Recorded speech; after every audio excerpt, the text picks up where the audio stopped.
ಓಂ ಹ್ರೀಂ ಭೈರವಿ ಕ್ಲಾಂ ಹ್ರೀಂ ಸ್ವಾಹ. ಓಂ ನಮೋ ಭಗವತೆ ರುದ್ರಾಯ ನಮಃ. ನಮಸ್ಕಾರ, ಜನ್ನಾಸ್ಟ್ರೋ ವೀಕ್ಷಕರಿಗೆ ಸ್ವಾಗತ. ನಾನು ಅಶೋಕ್ ಕುಮಾರ್. ಜ್ಯೋತಿಷದ ಬಗ್ಗೆ ಬಹಳ ಒಂದು ಆಸಕ್ತಿ ಇದ್ದು, ನಮ್ಮ ಒಂದು ಕುಟುಂಬವೇ ಒಂದು ಜ್ಯೋತಿಷದ ಒಂದು ಕುಟುಂಬ. ನಮ್ಮ ತಂದೆ, ನಮ್ಮ ತಾತ, ಮುತ್ತಾತರೆಲ್ಲರೂ ಕೂಡ ಜ್ಯೋತಿಷದಲ್ಲಿ ಇದ್ದಂಥವ್ರೆ. ಅದರಲ್ಲಿ 3 ಥರದ ವಿಚಾರಗಳಿದೆ. ಒಂದು ಪರಿಹಾರ ಅಂತ ಬಂದಾಗ ಯಂತ್ರ ಮಂತ್ರ ತಂತ್ರ ಅಂತೀವಿ. ಸೊ ಇದನ್ನ ಮಾಡ್ತಾ ಬಂದಂಥವ್ರು, ಇದರಲ್ಲಿ ಹಲವಾರು ಸಮಸ್ಯೆಗಳಿಗೆ ಪರಿಹಾರಗಳನ್ನ ನೀಡ್ತಾ ಬಂದಂಥವ್ರು ನಮ್ಮ ಕುಟುಂಬದವರು. ಈಗ ಜ್ಯೋತಿಷದ ವಿಚಾರಕ್ಕೆ ಬಂದರೆ ನನ್ನ ಆಸಕ್ತಿ ಬಹಳ ಬಹಳ ದೊಡ್ಡ ಮಟ್ಟದಲ್ಲಿ ತಿಳ್ಕೊಬೇಕು ಅನ್ನೋ ಆಸಕ್ತಿ ಇದೆ. ಇದರಲ್ಲಿ ಬಹಳ ಮುಖ್ಯವಾಗಿ ಹಸ್ತ ಸಾಮುದ್ರಿಕೆ ಶಾಸ್ತ್ರ. ಇದರಲ್ಲಿ ಹಸ್ತದಲ್ಲಿ ಹೇಳುವಂಥದ್ದು, ಈಗ ನಾಡಿ ಹಸ್ತ ಸಾಮುದ್ರಿಕೆ ಅಂತಿದೆ, ಆಮೇಲೆ ಜಮಿನಿ ಅಸ್ಟ್ರಾಲಜಿ ಇದೆ, ವೇದಿಕ ಅಸ್ಟ್ರಾಲಜಿ ಇದೆ, ಆಮೇಲೆ ಪ್ರಶ್ನೆಶಾಸ್ತ್ರ ಇದೆ. ಸೊ ಎಲ್ಲದನ್ನು ನಾವು ಗಮನಿಸಿದಾಗ ಇದೊಂದು ಬಹಳ ಅಪಾರವಾಗಿರುವಂತಹ ದೊಡ್ಡ ಮಟ್ಟದ ಒಂದು ಶಾಸ್ತ್ರ ಇದೆ. ಬಟ್ ನಮ್ಮಲ್ಲಿ ಏನಾಗಿದೆ, ಇದ್ರಲ್ಲಿ ತಪ್ಪು ಮಾಹಿತಿನೇ ಕೊಡ್ತಾರೆ ಜ್ಯೋತಿಷರು. ಹೇಗೆ ಅಂತಂದ್ರೆ, ಈಗ ನ್ಯೂಮರಾಲಜಿ ಅಂತ ಹೇಳ್ತಾರೆ, ತುಂಬಾ ಜಮ್ ಸ್ಟೋನ್ಸ್ ಗಳನ್ನ ಸಜೆಸ್ಟ್ ಮಾಡ್ತಾ ಇದ್ದಾರೆ, ಕಾಸ್ಟ್ಲಿ ಪೂಜೆಗಳನ್ನ ಸಜೆಸ್ಟ್ ಮಾಡ್ತಾ ಇದ್ದಾರೆ. ಇದ್ಯಾವುದು ಕೂಡ ಜ್ಯೋತಿಷದಲ್ಲಿ ಇಲ್ಲ.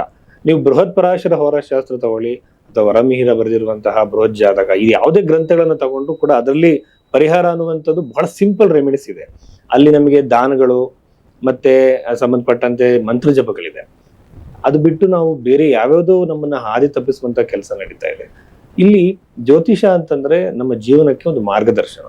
ಈ ಜ್ಯೋತಿಷ ಅನ್ನುವಂಥದ್ದು ಕರ್ಮದ ಅನುಸಾರವಾಗಿ ಗ್ರಹಗಳ ಒಂದು ಅಲೈನ್ಮೆಂಟ್ ಆಗುತ್ತೆ.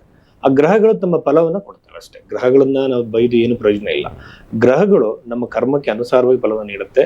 ಆ ಗ್ರಹಗಳ ಒಂದು ಗ್ರಹ ಶಾಂತಿ, ಗ್ರಹಗಳಿಗೆ ಸಂಬಂಧಪಟ್ಟಂತಹ ಬದಲಾವಣೆ ಮಾಡ್ಕೊಳ್ಳೋಕೆ ಮಂತ್ರದಿಂದ ಮಾತ್ರ ಸಾಧ್ಯ. ಸೊ ಈ ರೀತಿಯಾಗಿರುವಂತಹ ದಾರಿಯಲ್ಲಿ ಜ್ಯೋತಿಷ ಇರುವಂಥದ್ದು. ಎಲ್ಲದಕ್ಕಿಂತ ಮುಖ್ಯವಾಗಿ ಜ್ಯೋತಿಷ ಅಂತಂದ್ರೆ ಆಧ್ಯಾತ್ಮಿಕವಾಗಿ ಆ ವ್ಯಕ್ತಿ ಯಾವ ಹಂತದಲ್ಲಿ ಇದೆ ಅಂತ ತಿಳ್ಕೊಳ್ಳೋದಕ್ಕೆ ಮಾತ್ರ ಉಪಯೋಗವಾಗಿರುವಂಥದ್ದು. ಅದು ಬಿಟ್ಟು ಇಲ್ಲಿ ಏನಾಗಿದೆ, ಕಾರ್ಗಳು, ಬೈಕ್ಗಳು ಇದ್ರ ಬಗ್ಗೆ ತಗೋಬೇಕು ಅಥವಾ ಮನೆ ತಗೋಬೇಕು, ಬಹಳ ಅಪಾರವಾಗಿ ಆಸ್ತಿ ಮಾಡಬೇಕು, ಅದಕ್ಕೋಸ್ಕರ ವಾಸ್ತು ಪರಿಹಾರ ಹೇಳಿ, ಅದಕ್ಕೋಸ್ಕರ ಜ್ಯೋತಿಷ ಹೇಳಿ ಅಂತ ಹೇಳ್ತಾರೆ. ಇದಲ್ಲ. ಆಧ್ಯಾತ್ಮಿಕವಾಗಿ ಮನುಷ್ಯ ಉನ್ನತಿಗೆ ಹೋಗುವಂತಹ ಒಂದು ಮಾರ್ಗ. ಸೊ ಇದನ್ನ ತಿಳ್ಕೊಬೇಕಾಗತ್ತೆ. ಈ ಮಟ್ಟದಲ್ಲೇ ನಾನು ಅಧ್ಯಯನ ಮಾಡ್ತಾ ಇದ್ದೀನಿ ಅಂತ ಸಾವಿರಾರು ಜಾತಕಗಳಿದೆ, ಸಾವಿರಾರು ಹಸ್ತಗಳ ಒಂದು ಫೋಟೋಗಳ ನನ್ನ ಹತ್ರ ಇದೆ, ಅಧ್ಯಯನ ನಡೀತಾ ಇದೆ. ಸೊ ಅದ್ರ ಬಗ್ಗೆ ಪುಸ್ತಕಗಳನ್ನು ಬಿಡುಗಡೆ ಮಾಡುವಂತ ಆಶಯ ಇದೆ. ಹಾಗಾಗಿ ಇಷ್ಟು ನನ್ನ ಬಗ್ಗೆ ಹೇಳಿರುವಂಥದ್ದು. ನೀವು ನನ್ನನ್ನು ಕನ್ಸಲ್ಟ್ ಮಾಡಬಹುದು.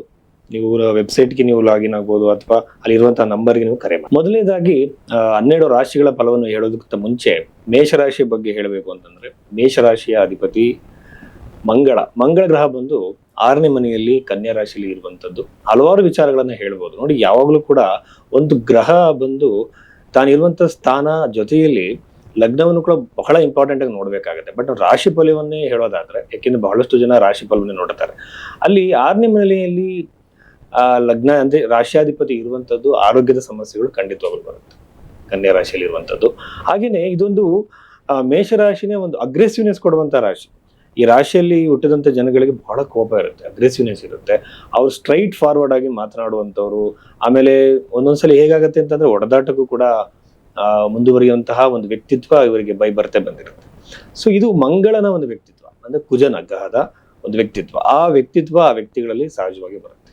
ಸೊ ಈ ರಾಶಿಯಲ್ಲಿ ಹುಟ್ಟಿದಂತಹ ವ್ಯಕ್ತಿಗಳಿಗೆ ಸೆಪ್ಟೆಂಬರ್ ತಿಂಗಳಿನಲ್ಲಿ ಸಣ್ಣ ಪ್ರಮಾಣದ ಆರೋಗ್ಯದ ಸಮಸ್ಯೆಗಳು ಬರ್ಬೋದು ಒಂದೊಂದ್ಸಲ. ಮತ್ತೆ ವೆಹಿಕಲ್ ಓಡಿಸುವಾಗ ಸ್ವಲ್ಪ ಅವ್ರ ಗಮನ ಕೊಟ್ಟು ಕೇರ್ಫುಲ್ ಆಗಿರ್ಬೇಕಾಗತ್ತೆ.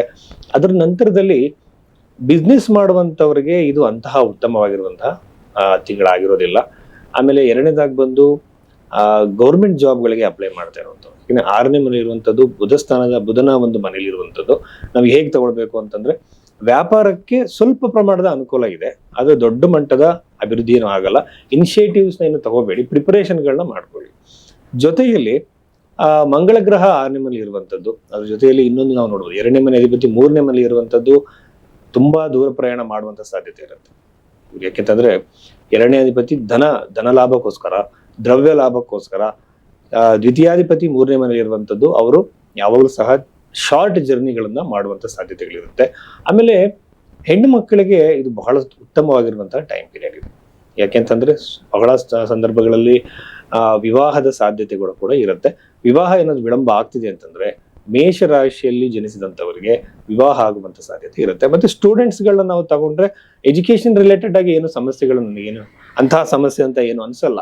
ಯಾಕೆಂತಂದ್ರೆ ಲಗ್ನ ರಾಷ್ಟ್ರಾಧಿಪತಿ 6ನೇ ಮನೆ ಇರುವಂತದ್ದು ಕೇವಲ ಆರೋಗ್ಯಕ್ಕೆ ಸಂಬಂಧಪಟ್ಟಂತೆ ಮಾತ್ರ ನೋಡ್ಬೇಕು, ಷಷ್ಠ್ಯ ಭಾವ ಅಲ್ವಾ. ಬಟ್ ಆ ವಿದ್ಯಾರ್ಥಿಗಳಿಗೆ ಎಜುಕೇಶನ್ ರಿಲೇಟೆಡ್ ಇಶ್ಯೂಸ್ಗಳಿರಲ್ಲ. ಇನ್ನ ಈ ವ್ಯವಸಾಯ ಇದು ಮಾಡುವಂತರು ಬಹಳ ಉತ್ತಮವಾಗಿದೆ. ಸೊ ಅವರು ಒಳ್ಳೆ ಫಲವನ್ನ ಪಡಿತಾರೆ, ಅಭಿವೃದ್ಧಿಯನ್ನ ನೋಡ್ತಾರೆ, ಅನುಕೂಲಗಳನ್ನ ನೋಡ್ತಾರೆ. ಸೊ ಹಾಗಾಗಿ ಮೇಷರಾಶಿ ಕೇವಲ ಆರೋಗ್ಯದ ದೃಷ್ಟಿಯಿಂದ ಮಾತ್ರ ಸಮಸ್ಯೆ ಇರೋದ್ರಿಂದ ಸ್ವಲ್ಪ ಅದಕ್ಕೆ ಸಂಬಂಧಪಟ್ಟಂತಹ ಪರಿಹಾರ ಅಂದ್ರೆ ದೊಡ್ಡ ದೊಡ್ಡ ಪೂಜೆ ಹೋಮ ಮಾಡಿಸುವಂತ ಅಗತ್ಯಗಳು ಏನಿಲ್ಲ. ಮೇಷರಾಶಿ ಹುಟ್ಟಿದ್ರೆ ಕುಜಗ್ರಹದ ಒಂದು ಮಂತ್ರ ನಿಮಗೆ ಗೂಗಲ್ ಮಾಡಿದ್ರೆ ಯೂಟ್ಯೂಬ್ ಅಲ್ಲಿ ನೋಡಿ ಸಿಗುತ್ತೆ.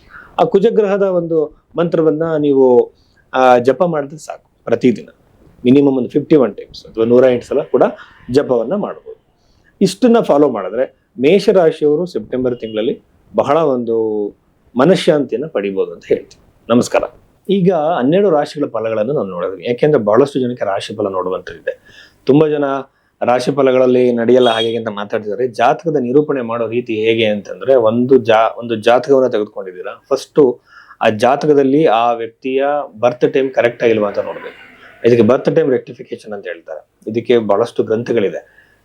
ಅಲ್ಲಿರುವಂತ ಒಬ್ಬ ವ್ಯಕ್ತಿ ಜ್ಯೋತಿಷ್ಯದವನು ನಿಮ್ಮ ಪಾಸ್ಟ್ ಇವೆಂಟ್ಸ್ ನ ಹೇಳ್ಬೇಕು. ಅದನ್ನ ಜಾತಕದ ಟೈಮಿಂಗ್ ನಾವು ಸೆಟ್ ಮಾಡಿದ್ಮೇಲೆ, ರೆಕ್ಟಿಫೈ ಮಾಡಿದ್ಮೇಲೆ ಫಸ್ಟ್ ಲಗ್ನ, ಆಮೇಲೆ ಫಾರ್ ಎಕ್ಸಾಂಪಲ್ ಒಂದು ಮದುವೆ ಬಗ್ಗೆನೇ ನಾವು ಹೇಳೋದಾದ್ರೆ, ನಿಮ್ಮ ಮದುವೆ ಯಾವಾಗ ಆಗುತ್ತೆ ಅನ್ನೋದಾದ್ರೆ, ಕೆಲವರು ಏನ್ ಮಾಡ್ತಿದ್ದಾರೆ ಅಂತಂದ್ರೆ 2 ನಿಮಿಷ 5 ನಿಮಿಷದ ರೀಚಾರ್ಜ್ ಮಾಡಿಸ್ಕೊಂಡು ಅದರಲ್ಲಿ ಏನು ಚಾಟ್ ಮಾಡಿ ಇಷ್ಟರಲ್ಲಿ ನಮ್ಮ ಭವಿಷ್ಯ ಹೇಳಿ ಅಂತ ಕೇಳೋವಂಥದ್ದು ನೋಡಿದ್ರೆ ನಾನು ಬಹಳ ಹಾಸ್ಯಾಸ್ಪದ, ಜ್ಯೋತಿಷಕ್ಕೆ ಅವಮಾನ ಅದು. ಒಂದು ಜಾತಕದ ಫಸ್ಟ್ ಲಗ್ನ, ಆಮೇಲೆ ಸಪ್ತಮಾಧಿಪತಿ, ಆಮೇಲೆ ಶುಕ್ರ ಗ್ರಹ, ಆಮೇಲೆ ನವಾಂಶದಲ್ಲಿ ಆ ಗ್ರಹಗಳಿದ್ದಾವೆ, ರಾಶಿ ತುಲ್ಯ ನವಾಂಶ ಅಂತ ನಾವು ನೋಡ್ತೀವಿ. ಎರಡನ್ನು ಕಂಪೇರ್ ಮಾಡಿ ಹಸ್ತರೇಖೆಯಲ್ಲೂ ಕೂಡ ಆ ಏಜ್ಗೆ ಯೂನಿಯನ್ ಲೈನ್ ಟಚ್ ಆಗಿದೆ ಅಂತ ನೋಡ್ಕೋಬೇಕು ಶುಕ್ರ ಸ್ಥಾನಕ್ಕೆ.